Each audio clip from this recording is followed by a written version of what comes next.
Génération FM 93.4.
Génération FM 93.4.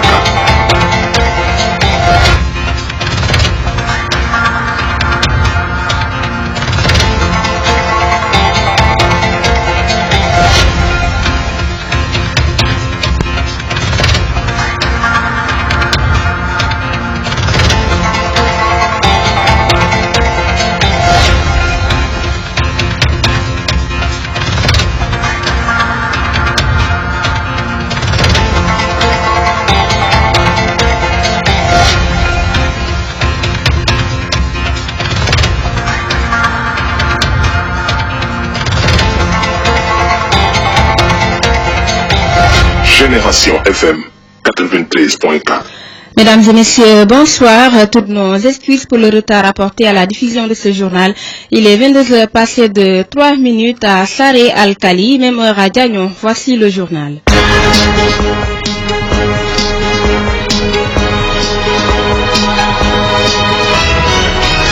D'abord, le sommaire, journée mondiale de l'albinisme à Ziguinchor. Le président de l'association des personnes atteintes d'albinisme déplore l'attitude des autorités locales. Selon Yaya Conté, elles n'ont pas soutenu leur participation à la journée nationale. Vous l'entendrez.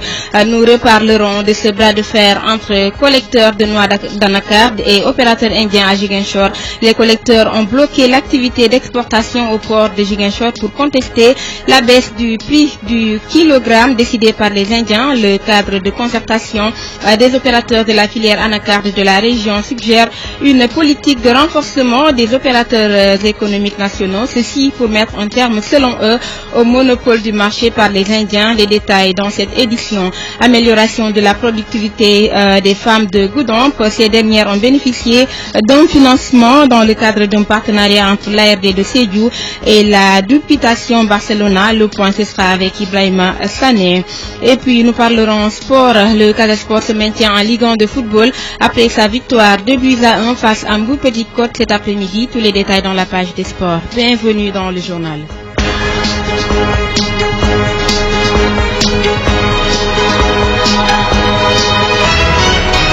Le journal avec Mampin Kadiata.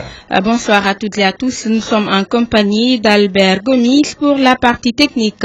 Le partenariat entre l'ARD de Sédhiou et la Dupitation Barcelona est très fructueuse pour les femmes du département de Goudomp. Ces dernières bénéficient d'un financement d'un montant de 100 000 € pour améliorer leur productivité, mais aussi la qualité de leurs produits à commercialiser. Suivons les détails dans cette correspondance signée Ibrahim Sané. 100 000 €, c'est le montant qui sera mis à la disposition des femmes de Goudomp, un financement obtenu grâce au partenariat de l'ARD avec la Dupitation Barcelona. Pour mieux utiliser les fonds, les femmes ont bénéficié d'une formation en gestion administrative et financière. L'autre objectif visé par la formation est l'obtention du code FRA. Elhadj Omar Kanté, le directeur des opérations de l'IDFPME, est l'expert formateur. Les gens qui produisent par exemple la transformation des fruits et légumes, la transformation du lait, si tu n'as pas le code FRA, contrat, tu ne peux pas commercialiser tes produits au niveau des grosses structures ou bien des grosses surfaces comme les supermarchés et autres,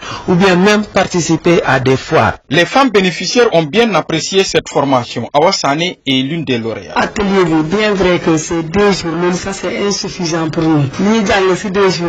Vraiment, nous sommes qu'on avance sur groupement. Le préfet de Goudomp, quant à lui, en plus de saluer le geste, reste dans une dynamique d'accompagner les femmes afin de réussir leur projet. On a écouté aujourd'hui le représentant du Fonds Fatala pour dire que dans la première phase, ils ont mis 100 000 euros pour les femmes. Si c'est bien exécuté, c'est bien consommé, que les retombées sont là, il y aura d'autres financements qui vont venir. Donc la balle est dans notre camp et nous allons tout faire pour accompagner les femmes pour qu'elles puissent absorber le maximum possible ces financements et les utiliser en bon escient. Ibrahima Sané depuis la capitale du Balantakunda pour la radio Génération FM. Ibrahima Sané, merci. Nous quittons la région de Sédhiou pour celle de Ziguinchor. La campagne de commercialisation de la noix d'anacarde secouée par un bras de fer entre collecteurs et opérateurs indiens, principaux acheteurs du produit.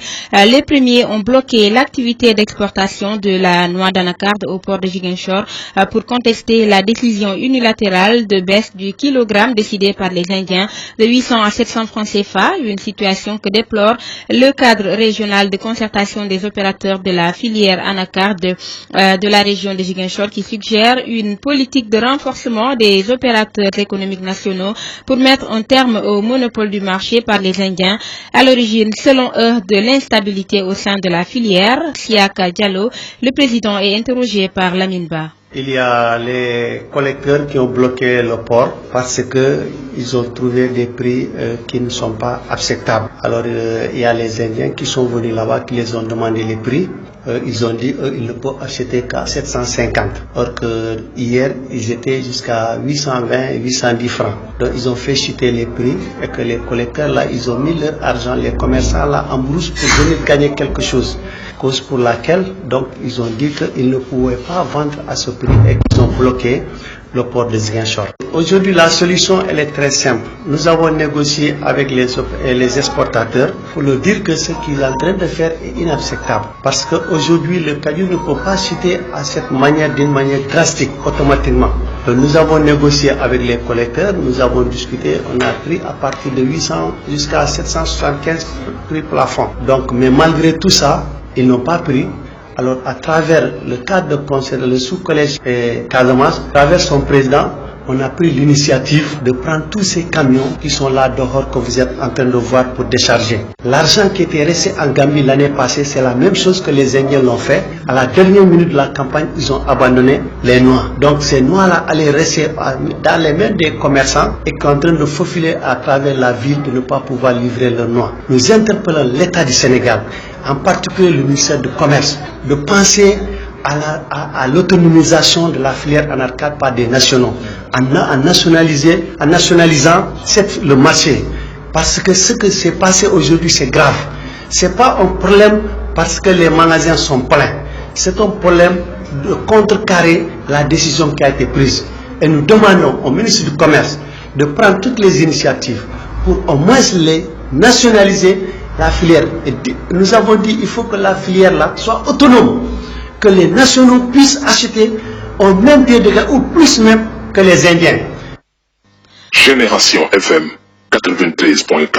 22h passées de 10 minutes, ce 13 juin est commémoré la journée internationale de l'albinisme. Son but est de sensibiliser le grand public aux difficultés rencontrées par les personnes atteintes d'albinisme. Amadi Khalilou Djemé revient sur cette journée. La prévalence de l'albinisme varie dans le monde. Les estimations de l'Organisation mondiale de la santé oscillent entre un cas sur 5000 et un cas sur 15 000 en Afrique subsaharienne. On ne dispose cependant que de peu de données relatives à la prévalence de l'albinisme par pays.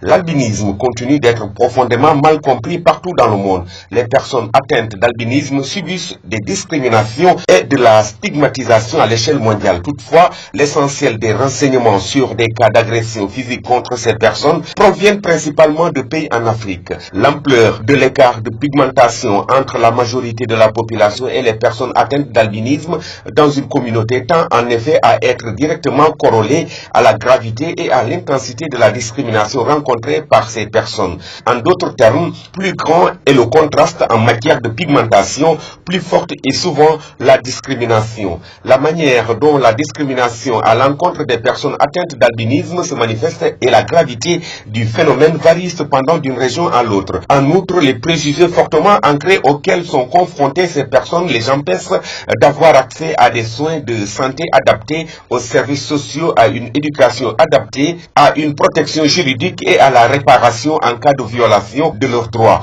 Peu de renseignements proviennent cependant d'autres régions telles que l'Asie, l'Amérique du Sud et le Pacifique. Mais il ressort de certaines informations qu'en Chine et dans d'autres pays asiatiques, les enfants atteints d'albinisme souffrent d'abandon et de rejet de la part de leur famille. Les campagnes d'éducation et de sensibilisation peuvent aider à lutter contre les superstitions et les stigmatisations associées à l'albinisme. Le terme personne atteinte d'albinisme est préférable au terme albinos, souvent utilisé avec une connotation péjorative en Afrique. Amadi Khalilou Djemé, merci. Le président de l'association régionale des personnes vivant avec l'albinisme de Ziguinchor s'est prononcé sur cette journée dont le thème est Change ton cœur par ma couleur au niveau national. Il a dénoncé l'absence d'un programme national pour prendre en compte leurs préoccupations. Yaya Conté a surtout déploré l'attitude des autorités locales qui n'ont pas soutenu leur participation à la journée nationale. Nous l'écoutons. Il y a une délégation forte même qui a quitté à Ziguinchor pour rendre à Dakar pour participer à cette journée. Donc aujourd'hui, je peux dire que sincèrement, les autorités administratives, ils ont fait leur mieux par rapport à l'accompagnement et certains partenaires. Mais ce que nous déplorons, pas de collectivités locales au niveau de la région de Ziguinchor qui accompagnent les albinos dans cette démarche. Ni les collectivités locales, ni les conseils départementaux. Donc nous déplorons ça et nous lançons l'appel à ces derniers qu'ils sachent que nous sommes faire part à la société. Par rapport au budget qu'on alloue dans les communes, notre part, il doit nous remettre ça. C'est pas de mendicité, mais c'est quelque chose qui nous appartient, ça doit nous revenir. Je crois que la sécurité, ça pose problème. Parce que même pas 2 mois, ils ont tué un albinos à Mali et nous sommes à la veille des élections. Nous lançons l'appel par rapport à l'État pour protéger les albinos, de savoir qu'ils ont fait part à la société. C'est pas des sacrifices qui peuvent amener la personne quelque part ou avoir une position au niveau des instances. Donc, droits de l'homme, les organisations qui sont là doivent veiller par rapport à ça et surtout de faire en loi. Il y a 2602 qui sont obtenus leur carte d'égalité de chance par rapport aux albinos au niveau du Sénégal, mais c'est 15% seulement qui reçoivent des bourses. Et aussi, la santé aussi, ça pose problème parce que 100% des personnes en situation de handicap, parfois ça pose problème pour accéder à ça. Et le regard que les gens mettent, ces derniers au niveau des districts de santé ou des postes de santé, ne les encourage pas de fréquenter les postes de santé par rapport à la discrimination qui se fréquente partout aux instances que les gens fréquentent. Obtenir des crèmes solaires qui est coûteux au niveau du Sénégal, mais il n'y a pas un budget qui est réservé pour avoir des crèmes solaires au niveau du Sénégal. Différent que les autres pays où l'État met à disposition un fonds par rapport à ça. Si l'albinos n'a pas utilisé les crèmes solaires, il peut avoir un cancer de peau. Et cancer de peau, pour traiter ça, c'est coûteux. Et l'association n'a pas assez de moyens pour faire le suivi de ces gens. Donc il faut qu'un budget soit alloué par rapport à ça. Jusqu'à présent, nous, on ne sent pas nous-mêmes dans l'année sociale du président de la République. Le journal avec Mambinka Diata. À Sédhiou, l'association des Amazones de la région a procédé le week-end dernier à une distribution de vivres à 42 veuves. Le don est composé de riz, de sucre et d'huile. Cette action de bienfaisance, qui est la deuxième du genre, rentre dans le cadre du programme d'appui aux nécessiteux qu'elle a initié depuis quelque temps. L'association veut d'ailleurs élargir ses interventions dans toute la région.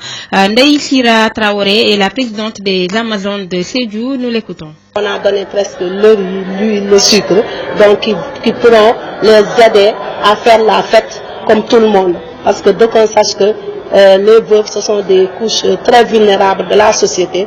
Donc c'est pourquoi on a choisi cette date pour pouvoir aussi les réconforter. C'est un acte de solidarité encore une fois pour montrer que on est solidaire à Sédhiou et on œuvre pour le développement et on ne peut pas parler de développement sans éradiquer la pauvreté. Et ça, je pense, c'est un geste. L'année passée, on était à 33. Cette année, on est à 42. Donc, on a vu que ça a augmenté considérablement et ça, on rend grâce à Dieu. Au passage, on va remercier les bonnes volontés qui ont permis à ce que ce don soit donné aux femmes. Vraiment, tous les fils natifs de Sédhiou se sont impliqués, se sont donnés pour nous appuyer en vivre et en nature, en espèces, pour donner des vœux à toutes les bonnes volontés, et à tous les chefs services départementaux et régionaux. Donc on a fait un premier pas, un deuxième pas. Je pense qu'on a augmenté notre cible et on tend vers ça. Donc que les Amazones distribuent des tonnes de riz dans tout le département de Sédhiou, commune par commune, sans sauter aucune commune. C'est ça notre souhait et je pense qu'on va y arriver avec la grâce d'Allah, subhanahu wa ta'ala, Inch'Allah, parce qu'on avait donné peu l'année passée. Cette année, on a augmenté et on voudrait qu'au fur et à mesure, couvrir tout le département et voir même la région de Sédhiou. Nous allons cette fois-ci dans la région de Kolda, à Vélingara. L'association chérifienne musulmane Ahlul Bayti du département a tenu la semaine dernière sa 4e édition intitulée Journée du prophète. Plusieurs activités ont été déroulées durant cette journée. Il s'agit entre autres de récital de Coran, de distribution de Nogou et d'une conférence religieuse. Suivant à ce propos Ousmane Chérif Aïdara, qui est le président de l'association. Cette année-ci, nous en sommes à la 4e édition de la Journée du prophète qu'on organise dans le mois de Ramadan. Nous avons jugé nécessaire que c'est un mois qui est béni. Nous organisons chaque année, dans les 10 derniers jours, des journées de partage, de commémoration et de prière. Bon, c'est des journées de communion qui nous regroupons l'ensemble des imams isolément du département pour partager avec eux une journée de prière et ensuite suivi d'une conférence, ensuite suivi de distribution de Ndogou, en plus un récital de Coran. Alhamdulillah Rabbil Alamin, un bilan très positif par rapport à ça. Tout ce qu'on y cherche, on y trouve ça. C'est la 4e édition. Nos ambitions ne sont surtout pas d'aller vers les autorités pour le soutien. Mais d'habitude, on reçoit un peu de soutien, mais c'est très rare ce soutien parce que nous sommes à la 3e édition, on n'en a jamais reçu des soutiens des autorités. Exactement, par rapport au reboisement, cet reboisement qu'on avait l'habitude de faire, il y a eu des suivis, il y a une très grande visibilité par rapport à ça. Vous voyez la grande mosquée, actuellement même, il y a les arbres qui sont en bonne marche et la mosquée aussi de Tcherno Ibrahim Diop qu'on avait aussi reboisé. Nous lançons un message qui est tellement positif par rapport à cette population et qu'on fait un flashback vers Allah subhanahu wa ta'ala et qu'on laisse tout sur ses mains et qu'on augmente les prières avec un cœur léger.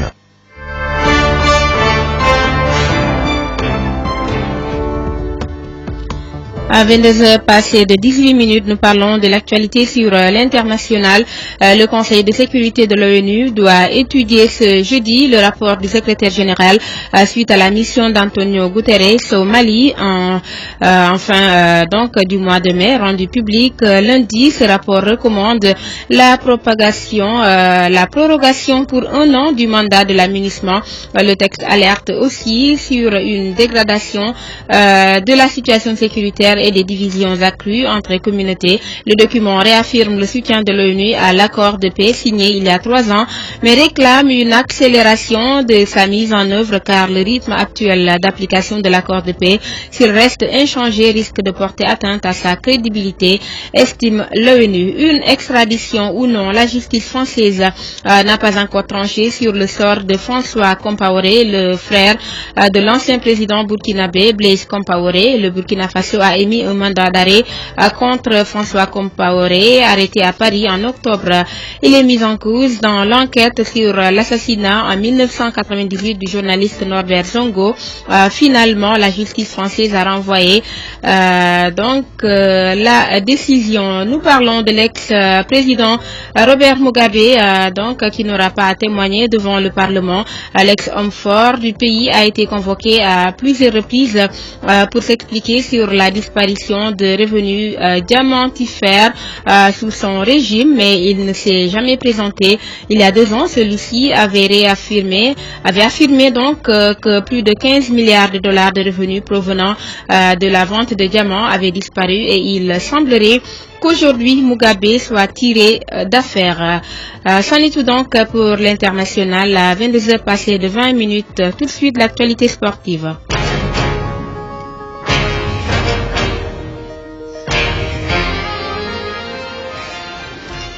Le sport, je vous l'annonçais, le Casa Sport est parvenu à se maintenir en Ligue 1 grâce à sa victoire ce mercredi au stade Aline Sitoé Diatta face à Mbour Petite Côte. Le match joué entre les Ziguinchorois et les Mbourois a compté pour la 30e journée de la Ligue 1. de football. La dernière journée donc, suivons les réactions des coachs juste après la rencontre. D'abord celui de Mbour Petite Côte, revenir sur les enseignements de ce match. Voici donc Badara Sarr. Je pense que là c'est un match qui était très important, un match vraiment très intéressant aussi dans le contenu, parce qu'on jouait contre le Casa qui luttait pour son maintien. Nous peut-être on jouait sans pression, on n'avait aucune pression, on ne jouait pas pour le podium ni pour la descente, donc on a joué un peu libéré. C'est ce qui a fait que les garçons ont essayé de produire le maximum, on leur a dit de se faire plaisir. Je pense que c'est ce qu'on a vu. Ensuite il faut dire qu'au Casa peut-être ils ont été tétanisés par un peu l'enjeu. C'est ce qui a fait qu'ils ont déjoué à des moments donnés. Donc là, heureusement que sur la fin, peut-être comme nous, on était venus peut-être avec un nombre de joueurs assez limité. On n'avait que 2 changements. Donc on était à 13 dans ce match-là. Donc c'est ce qui a fait que les joueurs ont souffert sur la fin. Et ensuite, je pense que le Casa a mérité d'égaliser. Peut-être ils ont été maladroits à un moment donné, mais le Casa a mérité de gagner ce match-là. Donc c'est déjà bien ce qui leur permet de rester en première division, parce qu'effectivement c'est un très grand club. Je pense que le Casa ne méritait pas de descendre cette année. Donc maintenant je pense que c'est du travail qu'il va falloir faire en profondeur, c'est de revenir en force l'année prochaine. Atanas Stendin, coach du Casa Sport, a lui reconnu la mauvaise santé de son équipe dans cette saison. Le voici au micro d'Ousmane Sissé, notre reporter sportif. C'était réussir véritablement à maintenir l'équipe quelle que soit la manière, et je crois que ça a été fait, c'est la seule leçon à retenir. Maintenant je tiens véritablement à saluer tous mes enfants et garçons qui se sont donnés corps et âme pour ça. Et voilà, merci et bravo à tout le monde. Je crois que c'est un maintien qu'on a réussi ensemble. Voilà. Je crois que c'était un match très lourd. On n'était jamais sûr de la façon dont les gosses vont le prendre dans le terrain. De toute façon, on a fait tous les efforts nécessaires pour garder la lucidité, pour garder le calme, pour ne pas être sous pression. Mais on a senti aussi que dans le jeu, ça avait beaucoup posé. Donc avec le but qu'on a concédé en début de match, je crois que ça nous a plongé davantage. Heureusement qu'on a su revenir un peu plus tôt et après on est revenu petit à petit dans le match. Et en seconde période, je crois que c'était un match à sens unique. Malheureusement, on a raté énormément d'occasions qui pouvaient faciliter le match et le terminer en beauté. Voilà. Est-ce qu'on peut dire que le bilan est largement positif ou négatif pour vous? Non, je crois compte tenu de l'objectif du club au départ, je crois que c'est un bilan négatif. Et donc c'est un objectif qui a progressé au fur et à mesure de la compétition. À un moment donné, il y avait un seul objectif qui restait, c'est le maintien.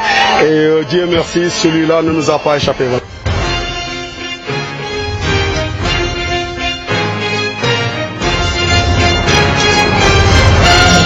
Voilà, donc c'est la fin du journal, le rappel des titres. Nous avons parlé dans ce journal donc de la journée mondiale de l'albinisme. À Ziguinchor, le président de l'association des personnes atteintes d'albinisme déplore l'attitude des autorités locales. Selon Yaya Conté, elles n'ont pas soutenu leur participation à la journée nationale, vous l'avez entendu.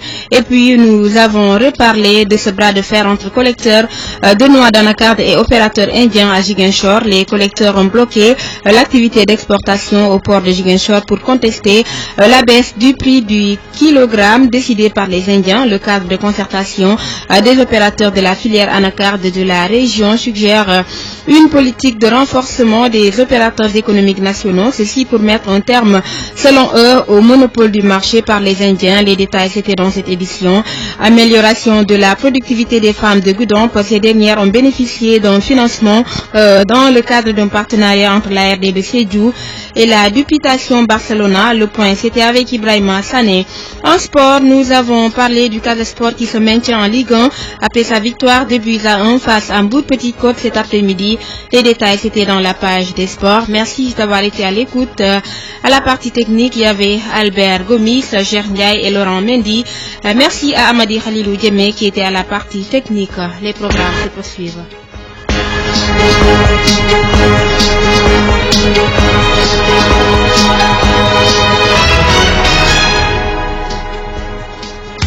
J'écoute Génération FM à Ziguinchor sur la 93.